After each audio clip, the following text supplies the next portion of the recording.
So ghosts were not something appropriate for conversation, before, during, after dinners or luncheons, which of course made them even more intriguing to me, and at an early age I yearned for a paranormal encounter. Be careful of what you wish for. My father was always a rebel and delighted in discussing just about anything the family matriarch in particular deemed inappropriate. He told me that he'd often heard things when, as a youth, he'd stay up late talking with my grandfather, who was the town's doctor and surgeon. The doctor's office was in the house, as was the dispensary, which was just off the main kitchen. Late at night, there would be footsteps sometimes on the stairs.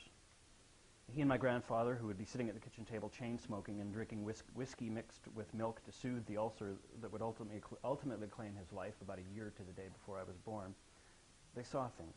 Most often, the sound of footsteps would approach to just the far side of the door between the kitchen and the dispensary, and the round brass door handle, which remained loose no matter how often or recently it had been tightened, would turn slowly.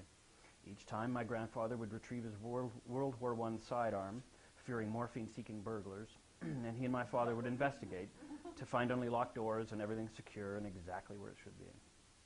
My mother had once been awakened by the presence of a large man in a checkered red shirt at the end of the bed. And in the few seconds that he was there, she was unable to wake my father. Years later, she walked from our great room up 2 flights of stairs to have a bath. And halfway there on the main floor parlor, she strolled past an ancient, bearded, and immaculately dressed gentleman sitting in an antique chair looking, quite unthreateningly, directly at her. And she had eye contact. She just continued walking up to the next floor of the house. And she will tell you to this day that she does not believe in ghosts. Until this day, I had no reason to either. I'd never seen a thing, heard a squeak, or had the hair on the back of my neck in any way affected. But here I was, 2 glasses of wine in, with what, by no evidence to the contrary, was the ghost of a pushy Frenchman in my kitchen. And, as my luck would have it, one who loved movies and had a fully unimpaired sense of irony. He demanded we have lunch. There was something I had to do for him. His name hadn't always been Pierre, he said, but it was the one he'd been using for some time and was as comfortable with it as any. But I started to ask, and he said, I'll tell you everything in time. Right now, I'll answer just one question. Prick, I thought. Okay, how did you die?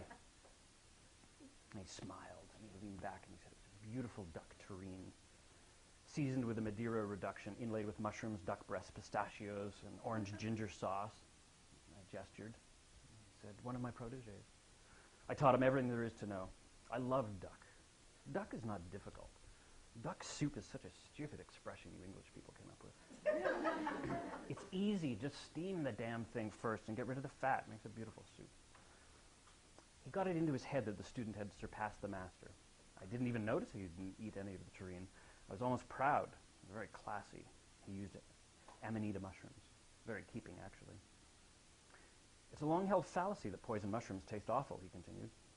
The amanita is quite tasty. In fact, I loved it. Often works quite to the killer's advantage, as the victims, such as I, are inclined to eat far more than enough for the dispatch. Pierre told me that it was far more common than generally known. The great Buddha, Roman emperors Tiberius and Claudius, banquet guests of the Emperor Nero, Alexander I of Russia, Pope Clement II, King Charles V of France, all fell to the amanita by accident or design. I was there for some of them, Pierre said. Maybe I'll tell you about it. Maybe I won't. What possibly does this have to do with me, I asked. No, you've asked your question, you received your answer. You I've become a big movie fan, he said, considering how long I've been around. They're a relatively new invention.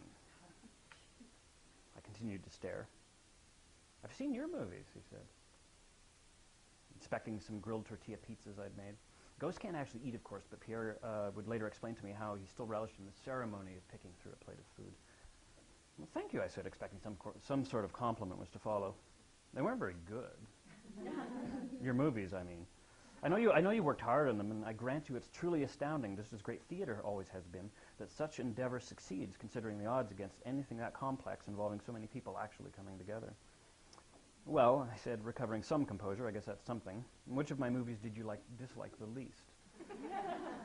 I see this is uncomfortable for you, he said. We'll discuss something else. No, this is fine. I've got a ghost standing in my kitchen who's a movie fan. Not of my own movies, but there you go.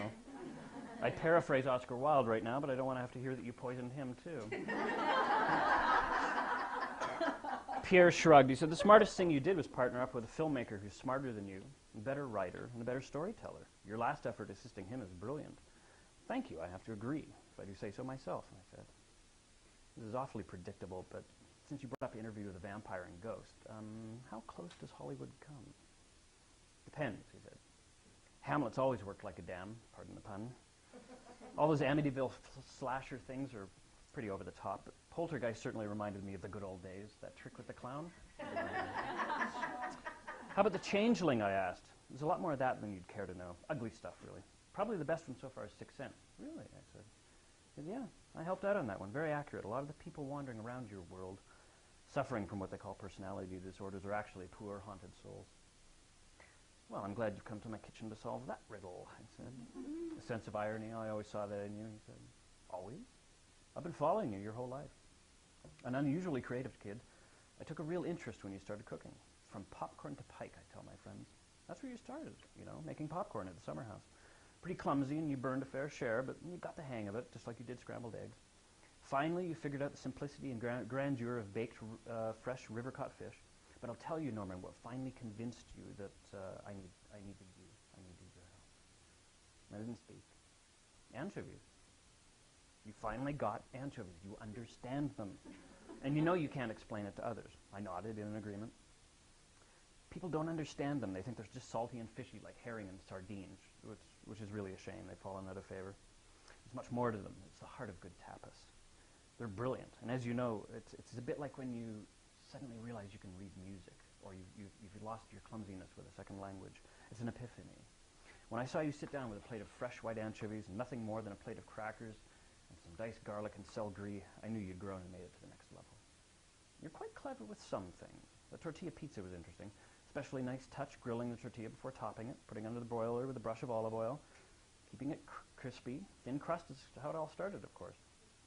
Those seafood and coconut rice stacks of yours are a cheap trick, though, but I'll let that go. This stock, however, Pierre said, curling his nose at a large pot I had on the stove for hours. Well, I know my soups are among my wife's favorites, I said. Yes, I know. I've been keeping a close eye on you, remember? Straining off the liquid from sautéing mushrooms and adding it to the broth is very clever. Most cooks just let that evaporate. I'm impressed with your mushroom soup, especially after you learned that dried tarragon is only one step above a pinch of dirt from the flower bed and began using only fresh. But I have a lot to teach you about mushrooms. You're here to teach me about mushrooms? From what you told me so far, I don't think I want to know anything else about mushrooms. I'm here to teach you everything there is to know about cooking, he said, on one condition. You write it down. I want you to write my memoir. I'd forgotten I was talking to a spirit of questionable benevolence when I joked that I'd always wanted to be a ghostwriter. He reared from the table and was in my face in what I can describe only at unnatural speed. Don't joke with me. I've never been more serious. I bear knowledge beyond your wildest imagination. I will help you become an incredible cook, but I need you to listen carefully and take notes. I said I appreciated the compliment, but that his Epicurean vocabulary was likely far beyond me. He needed a chef, not a writer. Perfect, he said. It's all ego. You have less of an ego than you deserve as a cook, and a bigger ego than you deserve as a writer. Other chefs always think they know better. You know you don't know better. For the first time, cooking is fashion. Cooking is sport, no longer the secret purveyance of the specially trained. Everybody's doing it, though, to mostly embarrassing and ignorant failure. It's all about power and control. Food provides life and can also take it away. And I don't mean these sloppy E. coli poisonings of undercooked burgers or amusing potato salad mishaps at summer picnics. It's actually what the fugu chefs in Japan have been doing for centuries. Their culture understands and embraces the sacrament of food and bows in deference to its power to kill. That never caught on in Western culture, and it's highly unlikely to. Well, at least consciously, in the face of all those supersized fast food places that kill far more people than I ever had time or inclination to. I'd been happy to go on with the knowledge of my ability and my achievements, the more dubious dispatches as well as the legendary feasts. But I now want a record, a chronicle of culinary triumphs which will forever go unmatched. Bumbling home cooks have been dashing out and buying Escoffier's tepid guide culinaire, and it's time there's a more authoritative alternative with a bit of soul. He smiled at his own quip briefly. The first thing we need to do is throw out this stock. You can give the bones to the dog if you like. Why would I do that? Look what you've got in here. Celery tops, unpeeled carrots, onion skins, potato peelings. This is garbage soup, not stock. This is compost. The first rule of stock is never put anything in it that you would not quite happily serve to someone on a salad. Onion skins and celery tops, both bitter. It's garbage. Throw all this out. We'll start again. But let me warn you, Norman, with me there are no second chances. Don't make me regret my choice of rice.